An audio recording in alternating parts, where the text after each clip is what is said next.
Bueno, sí. Presentate, ahí está, es más fácil. Bueno, yo soy Lindolfo Ayala, todo el mundo me conoce por Coco Ayala. Soy del Movimiento de Integración y Desarrollo. Y bueno, nuestra actividad política en Villazoro empieza a partir de 1980, con reuniones clandestinas, digamos, porque la actividad política estaba prohibida. Es decir, cuando se empieza a mover la actividad política fue en el momento en que hubo una crisis en el seno del gobierno militar. El recambio entre Videla y Viola. Ahí hubo un pequeño una pequeña primavera donde se empezó a mover la actividad política, porque evidentemente ya el gobierno de facto empezaba a demostrar señales de cansancio.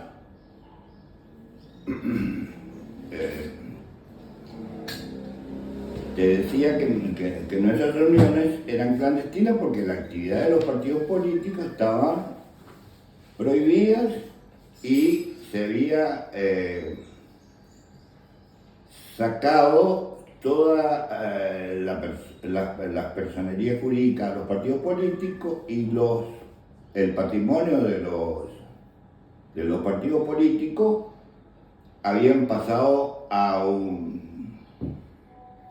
al Estado Nacional, en donde los partidos no tenían ni sede partidaria.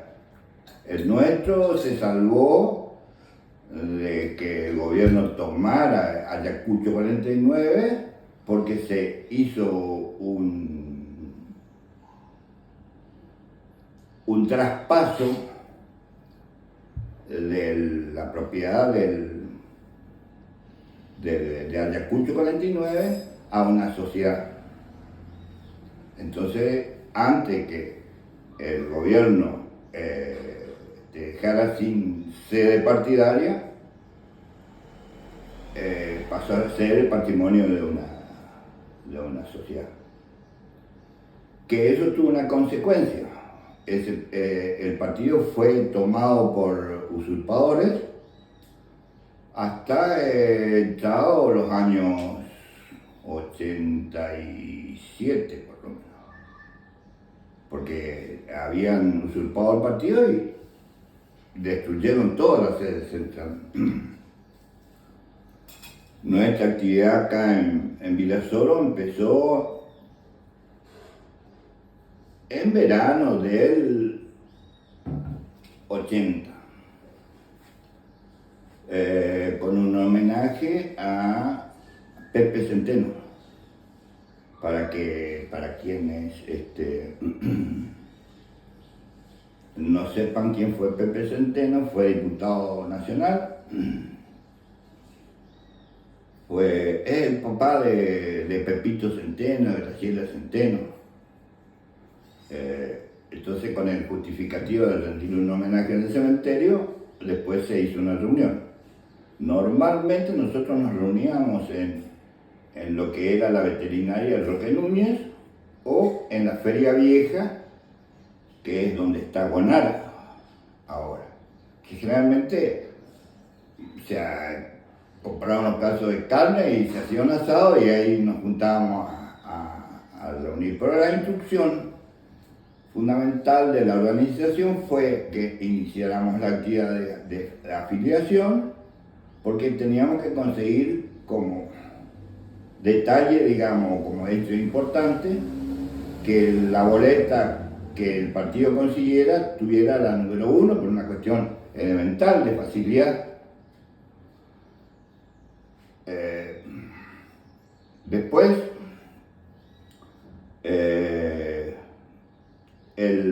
la transición de la actividad política al final de la dictadura se da por el desastre económico del gobierno, el desastre de la derrota de Malvinas y el elemento fundamental que fue la multipartidaria. No te vayas a olvidar que el 27 de febrero hubo un muerto en la manifestación, que yo en este momento no me acuerdo cómo se llamaba el tipo que murió, pero estaban todos los partidos políticos, todos los sindicatos, fue la marcha de la multipartidaria más grande que hubo, y fue el mismo día que partía la flota de mar con el transporte de Davidoff, que fue a desarmar la factoría ballenera que estaba en las Georgias. Entonces, ahí fue la concurrencia masiva de la sociedad argentina a través de la multipartidaria y el hecho desapercibido, porque fue desapercibido, el hecho de que partía la flota de mar.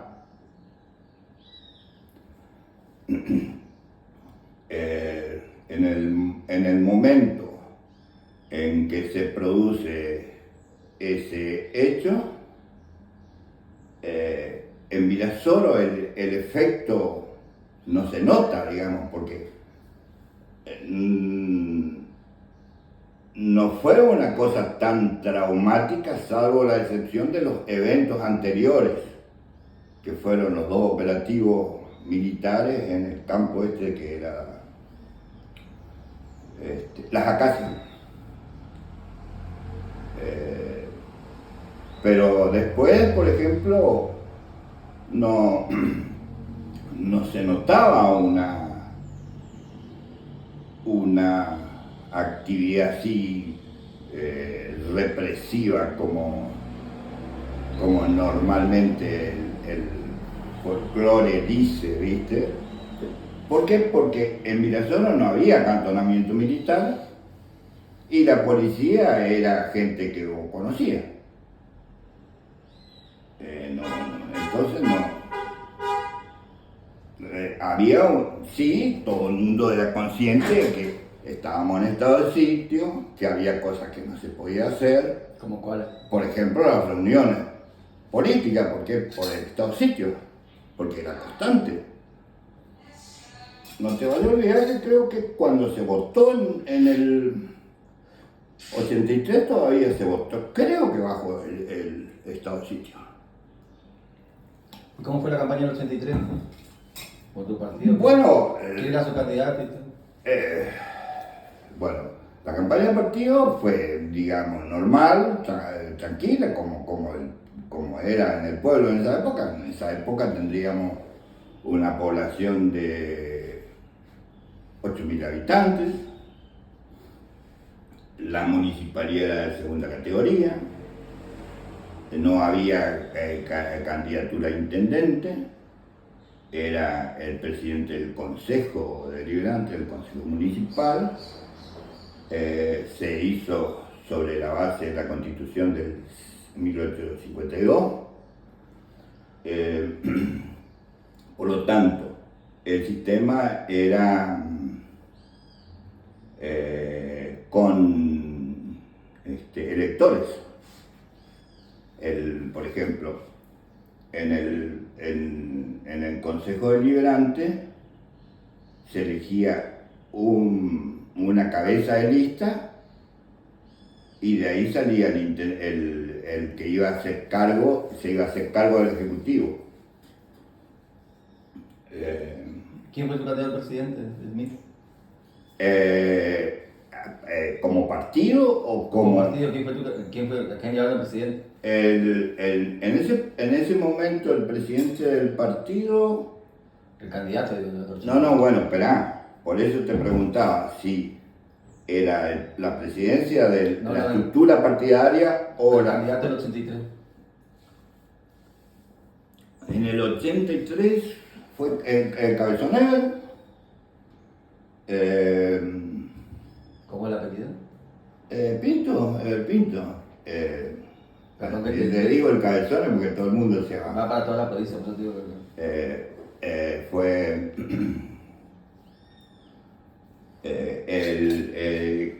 Hugo Suiza, que fue en realidad que todos eran candidatos a concejal, porque ya te digo, no había un candidato a intendente. ¿Y cómo hacían campaña en esa época? Bueno, en esa época se hacía campaña con parlantes, porque acá no había radio. Nosotros habíamos hecho alguna publicidad en el ET4, que era la radio que era prominente en toda la zona, hasta su desaparición. Porque Radio Corriente, por ejemplo, no llegaba, o recibía emisiones de Radio Corriente marginalmente. Pero la radio que más se escuchaba acá era LT4. ¿Y cómo fue la campaña? ¿Se llamaba publicidad callejera? Bueno, la publicidad callejera era por medio de auto. Nosotros teníamos una citroneta y con eso andábamos con el parlante, es decir, con el jingle que todo el mundo se acuerda, que sepa qué hacer.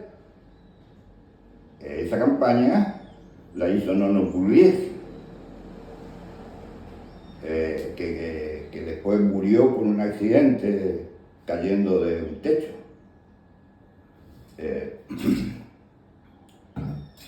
A ver, para que la gente más o menos se acuerde de quién es Nono Pugliese, es el marido de la chica que hacía la propaganda LM, que era famosa en el mundo, porque era una publicidad que se hacía a escala planetaria, porque tomaba, por ejemplo, las islas de Centroamérica, Europa, viste, los lugares top del mundo, digamos. Es famoso Claudia Sánchez se llamaba la mujer del Nono Pugliese. ¿Cómo llegaron al día de la elección el 30 de octubre? Bueno. ¿Y con quién competían también acá? Bueno, acá los partidos políticos que estaban habilitados en Virasoro eran nosotros con la 1, los radicales con la 3, el Partido Justicialista con la boleta número 2, que inclusive nos quiso pelear judicialmente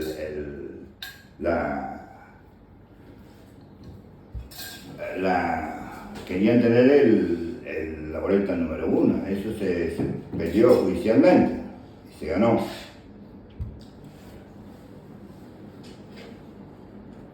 Bueno,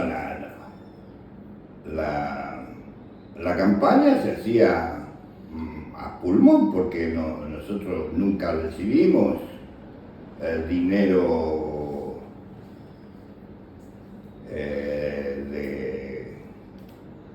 del partido, porque inclusive no había el fondo de los partidos políticos todavía. O sea que vos hacías con tu propio esfuerzo. Y nosotros siempre nos caracterizamos por no llevar gente ni hacer la logística de llevar la votación. La gente que nosotros nos votaba era porque iba de su casa a votar. Nunca hicimos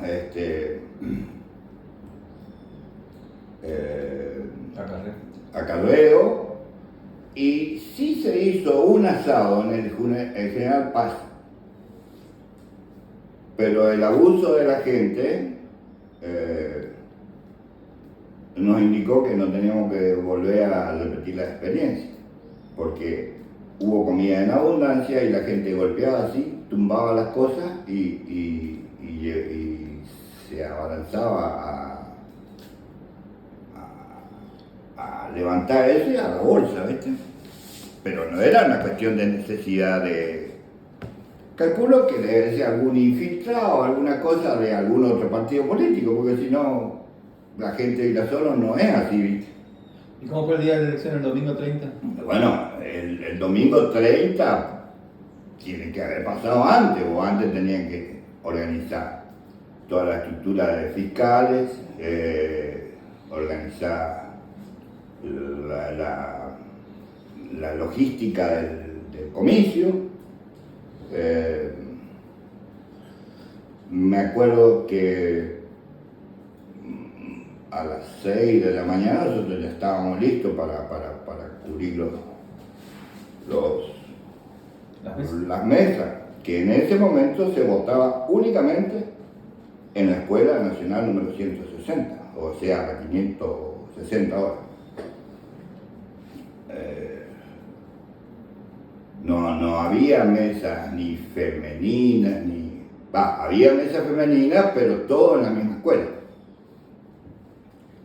Bueno, nosotros, no me acuerdo la cantidad de votos, pero sí en la primera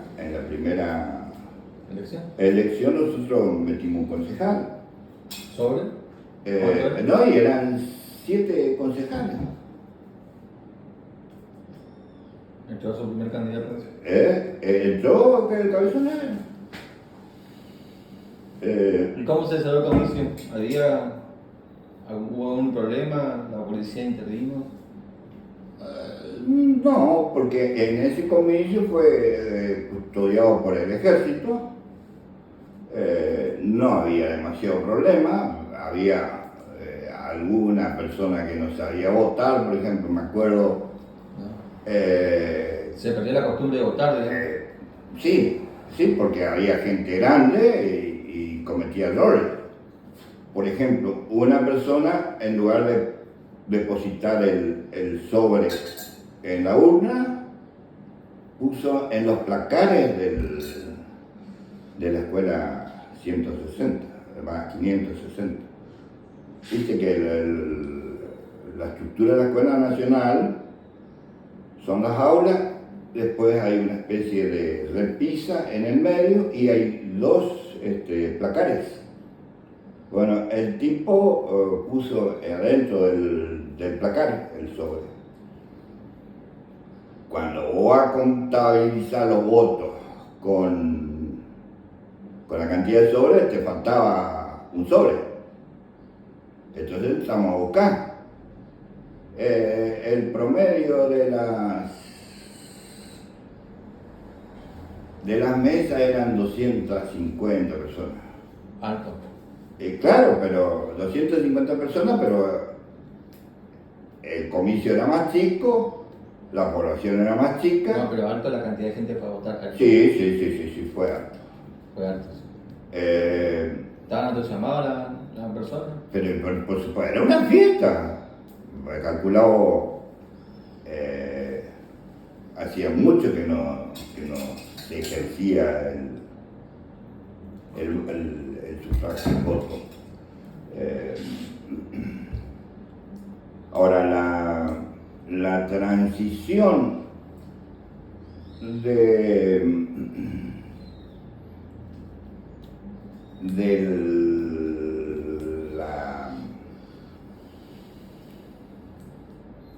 la toma del juramento el 10 de diciembre a 30 de octubre, el día de diciembre. Claro, fue tranquila, pero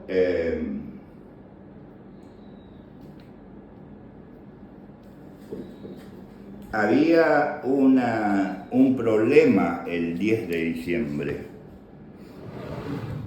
Durante las reuniones preparatorias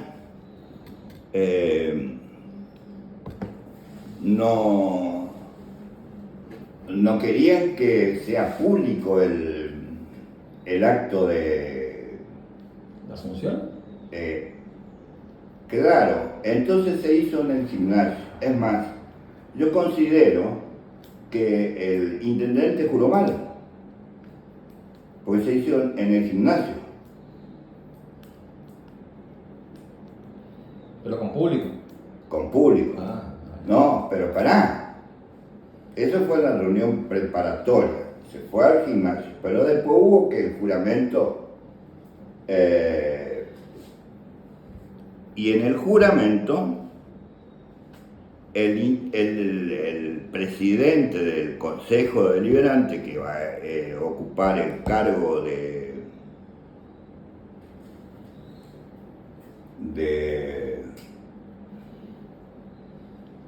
la representación del Poder Ejecutivo, lo hace un escribano y le toma el juramento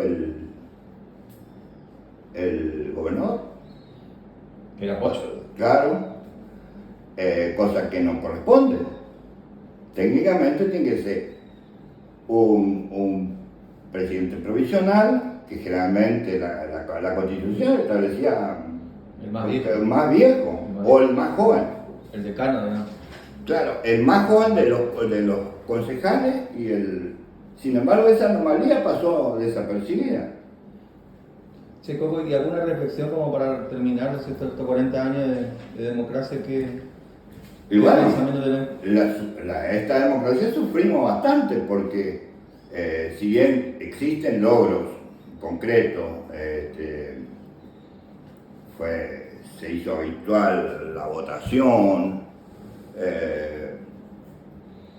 se consiguieron algunos derechos, pero la situación económica siempre fue un desastre. Sí,